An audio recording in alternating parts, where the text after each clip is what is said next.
जो भी मेरे भाई या दोस्त नए आए चैनल पे, वो चैनल को सब्सक्राइब जरूर करते हैं, ठीक है। इस सीरीज में हम गोल्डन रूल्स ऑफ इंग्लिश पढ़ रहे हैं, जो कि एग्जाम के पर्पज से बहुत ज़्यादा इंपॉर्टेंट है। मेरी पिछली 2 वीडियोस जो कि मैंने प्लेलिस्ट अपलोड कर दी है, जिन मेरे भाइयों ने नहीं देखी वो जाके प्लेलिस्ट देखें, और पुरानी 2 क्लासेस वहाँ पे आपको अवेलेबल मिलेंगी। साथ ही इन क्लासेस के लास्ट में मैं कुछ 10 वोकैब्स इंपॉर्टेंट वोकैबुलरी वर्ड्स कराता हूँ, जो भी एग्जाम के नज़रिए से बहुत ज़्यादा इंपॉर्टेंट है, ठीक है। सो आज हम स्टार्ट करते हैं अपने रूल नंबर 11 से। देखिए रूल नंबर 11 क्या कहता है। सो रूल नंबर 11 हमारा बहुत ही बेसिक एक छोटा सा रूल है, ध्यान रखेंगे सभी, कि we always use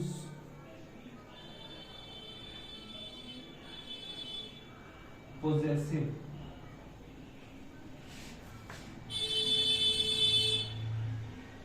verb before gerund,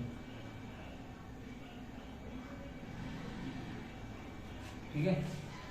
positive verb, positive noun, pronoun, जो भी आप बोले, कि जेरंड से पहले हम हमेशा पॉजिटिव नाउन या प्रोनाउन का इस्तेमाल करेंगे।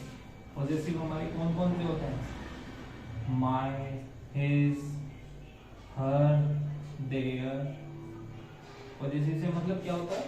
जो किसी चीज पे पॉजिटिव वर्ब का मतलब धारणा कि ये मेरा है, ये पेन मेरा है, ये वर्ड पॉजिटिव में शो करते हैं। ये पेन उसका है, ये किताब उसकी है, ये सब सामान उनका पड़ा है, तो ये पॉजिटिव वर्ब होते हैं। सो जेरंड, और जेरंड हमारा क्या होता है? जैसे कि मैं एक एग्जांपल से आपको समझा देता हूँ कि एक एग्जांपल है कि my father doesn't like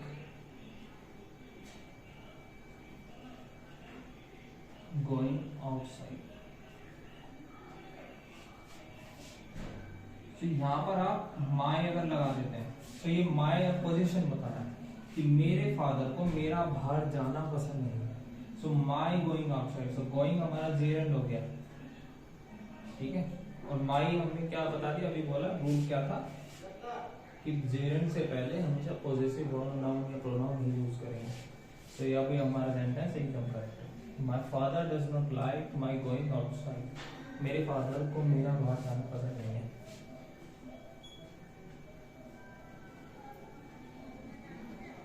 I do not, एक एग्जाम्पल देख लीजिए। I do not like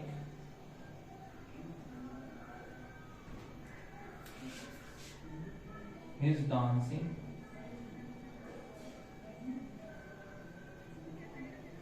with that girl, कि मेरा उसको उस लड़की के साथ नाचना, डांस करना पसंद नहीं है। सो हिज डांसिंग, उसका नाचना, डांसिंग, और हिज यहाँ पर हमारा क्या बता रहा है? इसकी पोजीशन, कि उसका नाचना मुझे उस लड़की के साथ पसंद नहीं है, ठीक है। सो बहुत ही सिंपल सा रूल सा, ठीक है। नोट डाउन कर लेंगे सभी, 1 मिनट दे रहा हूँ, ठीक है। उसके बाद पढ़ते हैं नेक्स्ट रूल।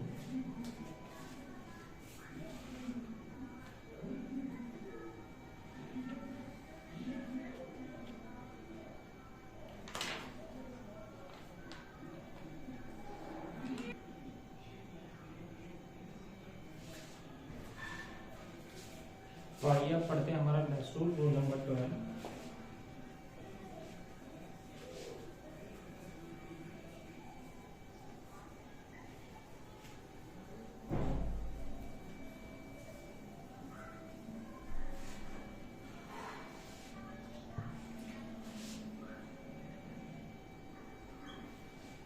कल एग्जाम में यूज होने वाले बहुत ही कॉमन टर्म्स हैं जो आप सभी ने सेंटेंस में देखे होंगे। नो सूनर, हार्डली, स्केर्सली या बेयरली का मतलब भी बहुत मुश्किल से, ये बहुत ही ना के बराबर, ठीक है। इस तरह के कॉमन वर्ड्स बहुत ज्यादा एग्जाम में बहुत फेवरेट क्वेश्चन हो चुका है, हर साल लेने क्वेश्चन पूछते हैं इससे। सो नो सूनर के बाद जो आप लगाएंगे हमेशा सेंटेंस में देन पोजीशन का यूज करेंगे, ठीक है। नो सूनर के साथ देन का, स्केर्सली और हार्डली के साथ व्हेन का, ठीक है। तो कोई ज्यादा बड़ा इसमें साइंस नहीं है, बहुत ही सिंपल सा रूल है कि जहाँ भी सेंटेंस में अगर नो सूनर तो उसमें जो प्रपोजिशन यूज करेंगे हम देन यूज करेंगे। और अब वहीं अगर हार्डली, स्कैर्सली या बेयरली इनमें से कुछ आ रहा है तो आप व्हेन का यूज करेंगे। रूल को नोट डाउन कर लीजिए, फिर समझते हैं इसको एग्जाम्पल की हेल्प से।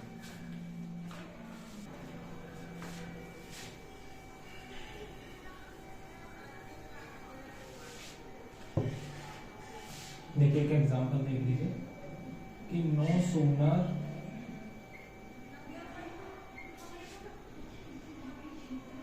Had he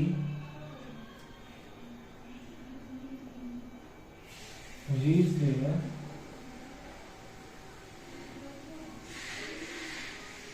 than the doctor came, कि वो वहां पहुंचा ही था कि डॉक्टर आ गया।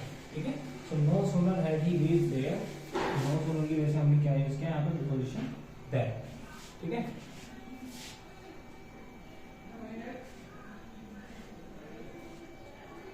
एक सेंटेंस और देख लीजिए कि hardly do he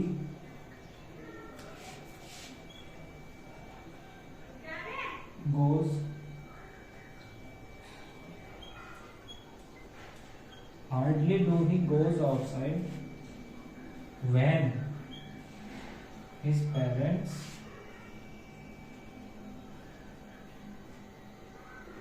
are away। कि बहुत ही कम चांसेस ऐसे होते हैं कि जब उसके पेरेंट्स बाहर होते हैं तो वो बाहर जाता है। ठीक है, so hardly do he goes outside when his parents are away, कि जब उसके पेरेंट्स घर से बाहर होते हैं तो ऐसा कभी नहीं होता कि वो घर से बाहर तुरंत निकल जाता है। So hardly do he goes outside when his parents are away. इस हार्डली की वजह से हमने क्या प्रीपोजिशन यूज किया, व्हेन। ठीक है, समझ लीजिए इस रूल को, एक बार नोट डाउन कर लीजिए। ठीक है, पढ़ते हैं उसके बाद next rule number 30।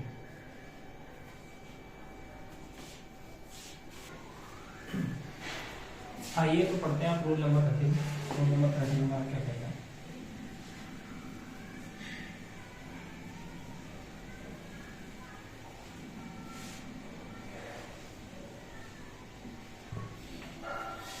Reflexive pronoun. सो कुछ वर्ब हमारे कभी कभी ऐसे आ जाते हैं कि जहां पर हमें रिफ्लेक्सिव प्रोनाउन की जरूरत पड़ती है। ठीक है, देखिए एग्जांपल से मैं आपको बताता हूँ कि ही एंजॉयड द पार्टी। तो ये बहुत ही सिंपल सेंटेंस है, उसने पार्टी को एंजॉय किया। ठीक है, इस एंजॉयड वर्ड की वजह से इस पे सेंटेंस पे कोई डिफरेंस नहीं हो रहा। ये सेंटेंस हमारा एकदम सिंपल है, इसमें कोई एरर नहीं है। ठीक है, लेकिन अगर वहीं पे ये सेंटेंस अगर हमसे ये बोलता कि ही एंजॉयड एट द पार्टी, आपको ये सेंटेंस सही लग रहा होगा, लेकिन नहीं, ये सेंटेंस गलत है। क्यों, मैं बताता हूँ कि ही एंजॉयड। अब ये एंजॉयड वर्ड एक कुछ हमारे वर्ड्स ऐसे हैं, मैं आपको लिस्ट दे दूंगा कि इन्हें हमेशा एक रिफ्लेक्सिव प्रोनाउन की जरूरत पड़ती है। सो आपको यहाँ पर एक रिफ्लेक्सिव प्रोनाउन क्या यूज करना पड़ेगा, वो उस के मेन कैरेक्टर के अकॉर्डिंग होगा। जैसे तो यहाँ पर मेन कैरेक्टर ही, उसने काम किया, सो ही एंजॉयड हिमसेल्फ। इसके लिए रिफ्लेक्सिव प्रोनाउन क्या होगा, ही enjoyed himself. So he enjoyed himself at the party. अब ये सेंटेंस हमारा एकदम करेक्ट है। ठीक है, एक बार नोट डाउन कर लीजिए रूल को, फिर मैं और इसके बारे में थोड़ा सा आपको बताता हूँ।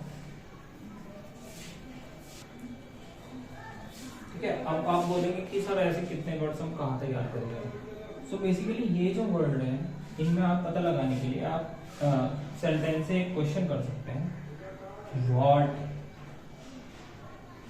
हु, अगर इसको आंसर करने पे आपको ऑब्जेक्ट मिलता है तो यानी कि आपका सेंटेंस करेक्ट है।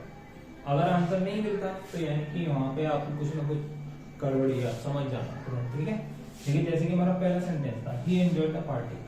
आप इसमें क्वेश्चन कीजिए कि ही enjoyed what, he enjoyed the party. लेकिन अगर वहीं पे हमारा सेंटेंस ये था कि ही enjoyed at the party, so what enjoyed at the party, party में क्या एंजॉय करा, नहीं, आंसर नहीं मिला। ठीक है, सो इसके लिए हमें क्या फिर यहाँ पे क्या रिफ्लेक्सिव प्रोनाउन यहाँ पर हमारा काम होता है। ही एंजॉयड हिमसेल्फ, उसने पार्टी में खुद को एंजॉय किया। ठीक है, अब कुछ वर्ड्स फिर भी आप एग्जाम के नजरिए से ध्यान रख लेना कि कौन कौन से ऐसे वर्ड होते हैं जिनको रिफ्लेक्सिव प्रोनाउन की हमेशा जरूरत पड़ती है। सो ऐसे वर्ड्स ये नॉट में लिख लेना, ये कुछ स्पेशल वर्ड्स हैं। Enjoy,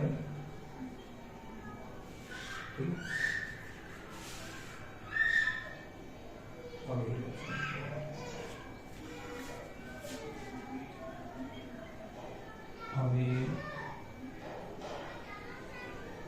adjust, pride. ठीक है, और भी बहुत सारे ऐसे वर्ड्स हैं।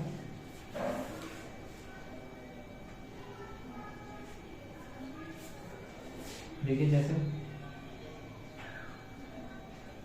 Adjust, एक्वाइंट, reconcile.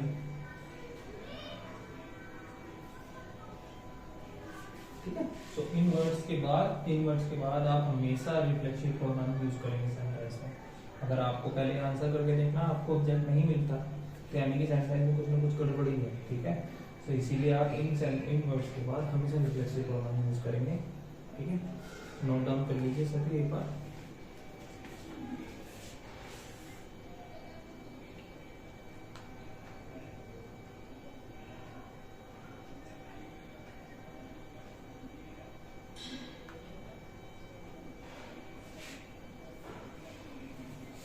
देखिए इसका एक एग्जांपल और देख लेते हैं।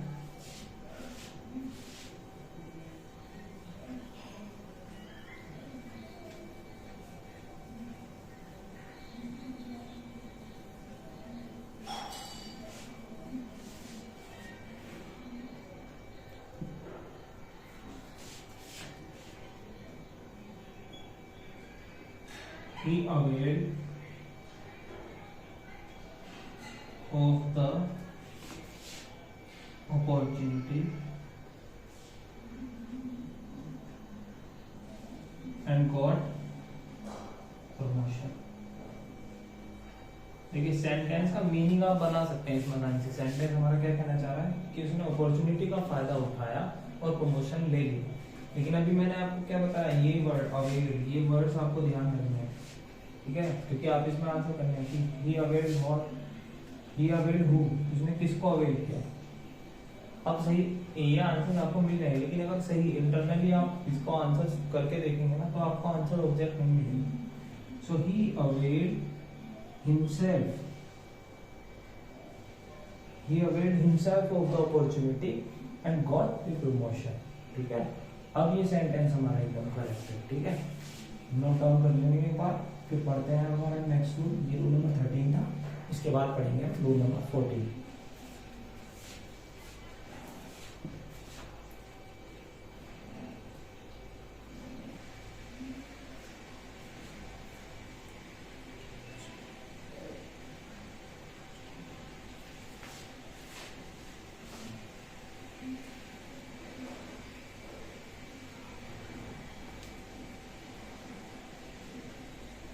इसी का कंक्लूजन एक और रूल है हमारा, इसका रूल नंबर 14 याद कीजिए कि कुछ वर्ड्स ऐसे भी होते हैं कि जिनके बाद हम कभी भी गलती से रिफ्लेक्सिव प्रोनाउन यूज नहीं करेंगे। ठीक है, वो वर्ड्स ध्यान रख लेना।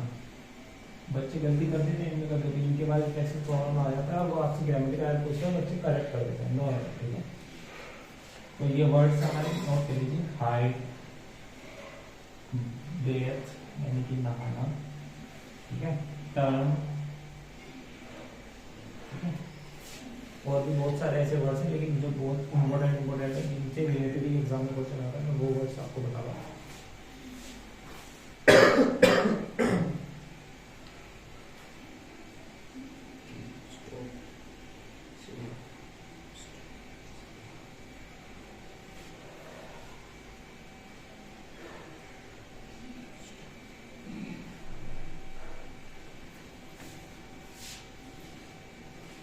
और देख लीजिए की, स्टॉप। ठीक है, सो इन वर्ड्स के बाद आप कभी भी रिफ्लेक्सिव प्रोनाउन नहीं यूज करेंगे। देखिए एक एग्जांपल से मैं आपको बता देता हूँ। कि he hid himself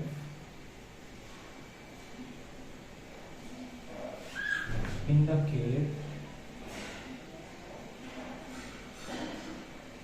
and saved his life from the tiger. कि उसने खुद को एक गुफा में छिपा लिया और टाइगर से अपनी जान बचा ली। लेकिन अभी मैंने क्या बताया कि ये हाइड जो है ये हमारे हाइड की ही थर्ड फॉर्म है, ठीक है। ऐसे वर्ड्स जिनके बाद इंफ्लेक्सिव वर्ब नहीं यूज कर रहे हैं, इन्होंने हिमसेल्फ यूज कर दिया जो कि गलत है। सेंटेंस सिर्फ हमारा इतना ही ठीक होगा, ही hid in the cave and saved his life from the tiger, ठीक है। इसके बाद हम इंफ्लेक्सिव प्रोनाउन का यूज नहीं करेंगे। तो बस उसी का कंक्लूजन था ये रूल, ठीक है। और पढ़ते हैं rule number next rule number 50, ठीक है।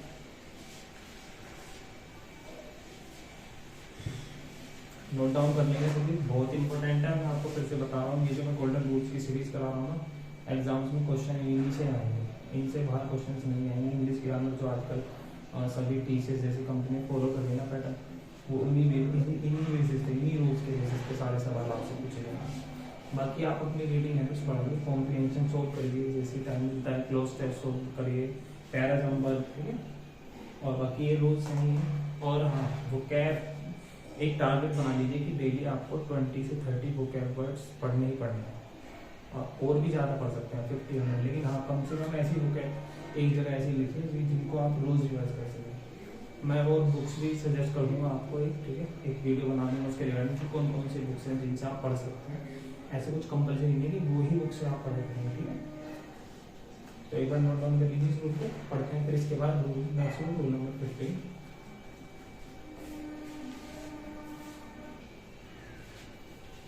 देखिए पढ़ते हैं नेक्स्ट रूल, बहुत अच्छा रूल है ये भी जो मैं आपको पढ़ाने जा रहा हूँ।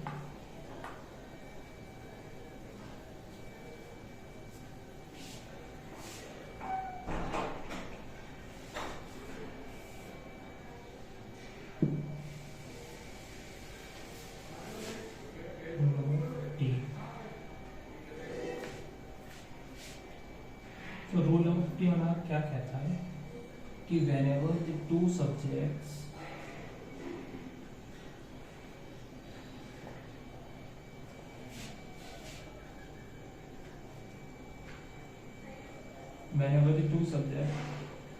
are connected with as well as, देखो होगा बहुत कॉमन है एग्जाम में, बहुत सारे क्वेश्चन में ये वर्ड यूज किया जाता है, ये टर्म यूज की जाती है कि जब भी दो सब्जेक्ट्स को एज वेल एज की मदद से जोड़ा जाता है, तो जो वर्ब हमारा होगा ना, जो वर्ब अब किसके अकॉर्डिंग है, जो verb agrees with the first subject, जो भी हमारा सेंटेंस में फर्स्ट सब्जेक्ट होगा हमारा वर्ब उसी के अकॉर्डिंग लगाया जाएगा, ठीक है। हिंदी में भी नोट डाउन कर लीजिए कि वर्ब हमेशा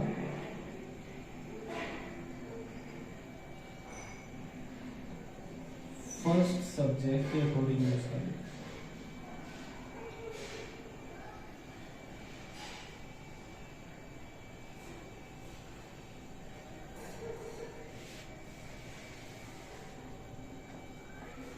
ठीक है। एक एग्जांपल से मैं आपको बताऊंगा, पहले नोट डाउन कर लीजिए रूल, बहुत इंपॉर्टेंट रूल है, ठीक है। अब कोई से ना कोई क्वेश्चन आ ही जाता है एक नए किसी, ठीक है। तो इंपॉर्टेंट रूल है, नोट डाउन कर लीजिए।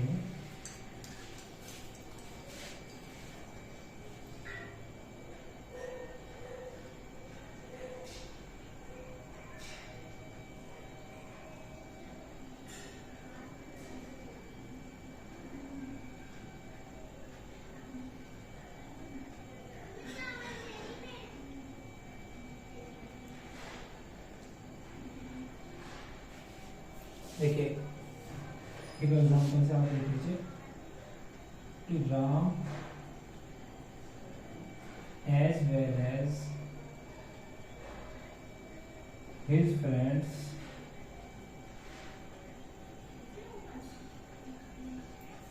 Keep asking for a job. Ram और उसके दोस्त हमेशा एक किसी न किसी जॉब के लिए पूछते ही रहते हैं, ठीक है। तो मैंने क्या बताया, राम और फ्रेंड्स इन दोनों को कनेक्ट किया गया किसके माध्यम से, एज वेल एज की मदद से। लेकिन क्या बोला था, ये सेंटेंस इनकरेक्ट है। क्यों?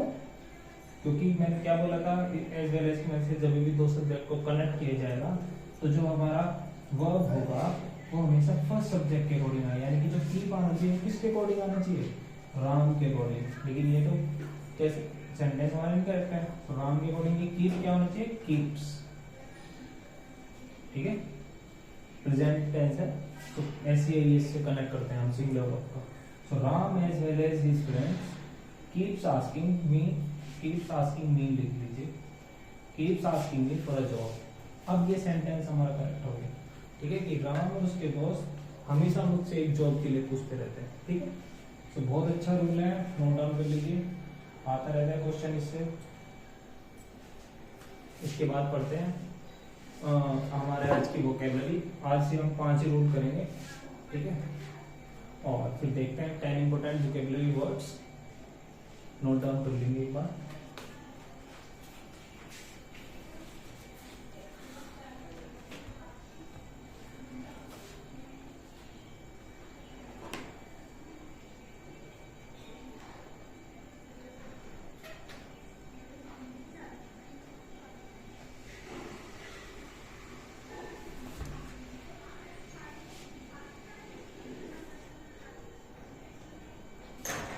तो पढ़ लेते हैं एक बार आज की वोकैबुलरी। ये रूल्स आप अपनी किसी ना किसी नोटबुक में कहीं भी नोट डाउन कर लीजिए। मैं देखिए करने को तो मैं आपसे इसकी पीडीएफ भी शेयर कर सकता हूँ, लेकिन जब तक आप ये नोटबुक पे रूल लिखेंगे ना आपको याद नहीं होने वाले। तो याद भी नहीं करना, मैं ये नहीं कह रहा आप उनको रटो, एटलीस्ट इतना तो समझ होना चाहिए कि कौन सा रूल क्या था, हमें याद होना चाहिए। तो एक बार आप लिख लेंगे ना 1 से 2 बार तो आपको इजीली याद हो जाएगा, ठीक है। पढ़ लेते हैं आज की कुछ इंपॉर्टेंट वोकैबुलरी।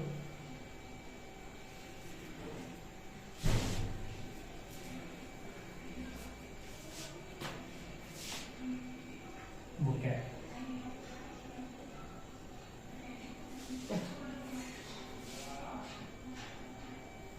पहला वर्ड है आज का इन्फ्रिंजमेंट।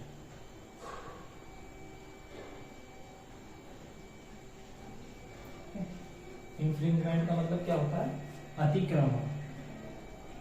आपने देखा होगा कभी कभी न्यूज़पेपर में आपको पढ़ने को मिलता है कि सरकार ने रोड पर लगे हुए सभी अतिक्रमण हटवाए। सो अतिक्रमण यानी कि अनवांटेड चीजें, अनवांटेड जो बिना किसी परमिशन के लोग यूज करते हैं वो इन्फ्रिंजमेंट, अतिक्रमण, ठीक है। नेक्स्ट वर्ड हम पढ़ लेते हैं, ठीक है। नेक्स्ट हमारा वर्ड है सैक्रिलेज। सैक्रिलेज वर्ड का मतलब क्या होता है, पवित्र, कि जो चीज किसी पवित्रता को दर्शाता है, सो वो सैक्रिलेज, सैक्रिलेज प्लेस, ठीक है, कि कोई पवित्र जगह, सो सैक्रिलेज उसके लिए यूज होता है। नेक्स्ट वर्ड 3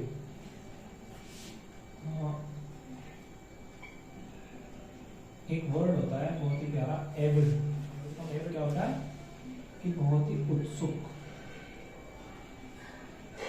ठीक है, बहुत ज्यादा, कि I am very avid to do this work, मैं इस कार्य करने के लिए बहुत उत्सुक हूँ। एविड, एविड का मतलब उत्सुक। ये कभी कभी इसको ग्रीडीनेस के लिए भी यूज कर लिया जाता है, लालची, ग्रीडीनेस से भी संबंधित इसका। तो भाई देखो एक वर्ड का जरूरी नहीं है कि इस वर्ड का यही मीनिंग है। जब सेंटेंस के अकॉर्डिंग वर्ड के अकॉर्डिंग जब सेंटेंस फॉर्म होता है ना, तो वहाँ पे अपना वर्ड, बहुत से वर्ड ऐसे होते हैं अपना अलग अलग मीनिंग लेके आते हैं, तो घूमता उसी के इर्द गिर्द है, लेकिन हाँ उसका थोड़ा सा मीनिंग इधर इधर से बदल जाता है।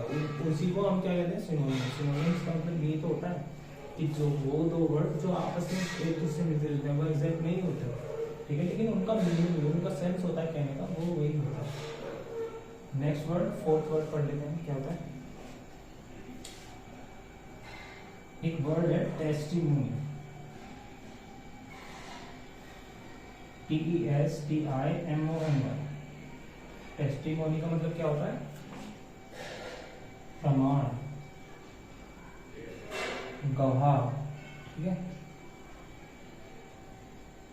इसके सेंस में इसको यूज किया जाता है इसको। बहुत ही प्यारा वर्ड है। एक नेक्स्ट नोट कीजिए, मोडेस्ट। मोडेस्ट का मतलब होता है बहुत ही नम्र स्वभाव का व्यक्ति, नम्र स्वभाव, शांत स्वभाव, मोडेस्ट, ठीक है। ये 5 वर्ड नोट डाउन कर लीजिए। इसके बाद पढ़ते हैं हमारे नेक्स्ट 4-5 वर्ड्स। तो आज के 10 वर्ड्स इसके साथ कंप्लीट हो जाएंगे हमारे, ठीक है। एक बार इनको नोट डाउन कर लीजिए।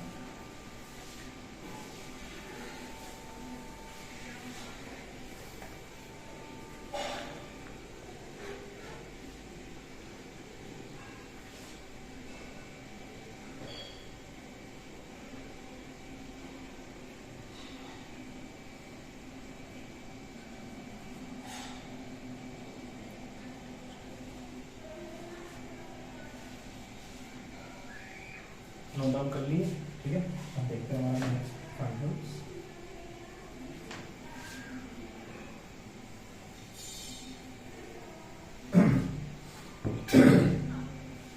ठीक है, सो अब देखते हैं हमारा 6th वर्ड, हॉटी, HAUGHTY।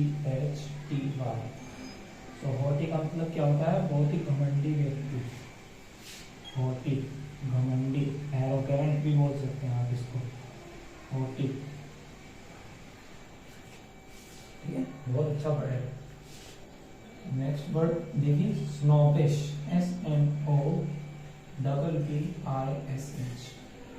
ये भी इसी का लगभग सिनोनिम सा है स्नॉबिश को, लेकिन किस सेंस में करते हैं? कोई नकचढ़ा व्यक्ति, नकचढ़ा, तो जिसकी नाक पे हर टाइम बस चिड़चिड़ापन सा, उस तरीके के व्यक्ति को हम क्या कहते हैं? स्नॉबिश। एक वर्ड होता है अपलिफ्टिंग, बहुत कॉमन है, आपने देखा होगा फ्रेजेस में, पैराग्राफ्स में यूज कर लिया जाता है। सो अपलिफ्टिंग वर्ड हम कहाँ यूज करते हैं? कि किसी को उद्धार करने वाला व्यक्ति, उद्धार करने वाला,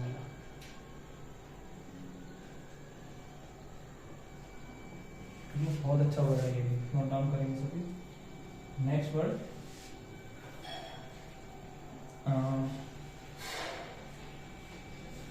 वर्ड होता है स्नर्ट। तो स्नर्ट का मतलब क्या होता है?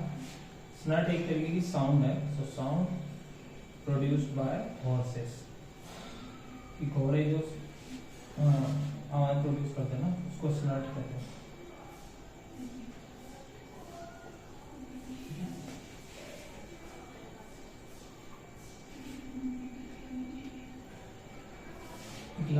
लास्ट और बहुत इंपॉर्टेंट वर्ड नोट कीजिए, लायनाइजिंग, LIONISING। इसका मीनिंग पता है क्या होता है? कि किसी को बहुत अधिक महत्व देना, giving a too much importance to someone. तो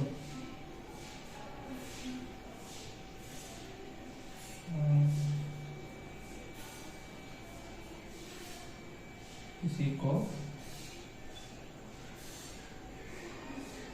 बहुत अधिक महत्व देना, इंग्लिश में लिख सकते हैं टू मच इंपॉर्टेंस, ठीक है। लास्ट में बहुत इंपॉर्टेंट वर्ड आज का, सभी नोट डाउन कर लेंगे, ठीक है। इसी के साथ आज का लेक्चर हमारा दोस्तों यहीं पे खत्म होता है। सो फ्रेंड्स, एक बार फिर से कि मेरे जो भी भाई अगर नए इस वीडियो को देख रहे हैं, प्लीज़ चैनल को सब्सक्राइब जरूर कर दें। बहुत मेहनत लगती है आप सभी के लिए इतना सारा कंटेंट इकट्ठा करने में, और मैं अपनी पढ़ाई से समय निकाल के यहाँ पर आप सभी को यूट्यूब पे सेशन लेने आता हूँ, क्लासेस लेता हूँ, फिर रिकॉर्ड करके एडिट करके इसको डालता हूँ यूट्यूब पे, ठीक है। सो टोटल थोड़ा बहुत तो टाइम लगता ही है, आप नॉर्मल सी बात समझ सकते हैं, ठीक है। उतना भी ईजी नहीं होता है, ठीक है। सो चैनल को ज़्यादा से ज़्यादा सब्सक्राइब करें और लाइक ज़रूर कर दें वीडियो को। हाँ, अगर कोई ऐसे दोस्तों जिन्हें लगता है कि आपको कि मेरे उस दोस्त को भी ये रूल्स जानने ज़रूरी हैं, आप शेयर करिए, उन तक वीडियो पहुँचा दीजिए, ठीक है। मिलते हैं नेक्स्ट वीडियो में, पढ़ेंगे हमारे और next important golden rules of English grammar. ठीक है, आप बस ऐसे साथ देते हैं। ठीक है, मिलते हैं वीडियो में नेक्स्ट। जय हिंद, जय भारत।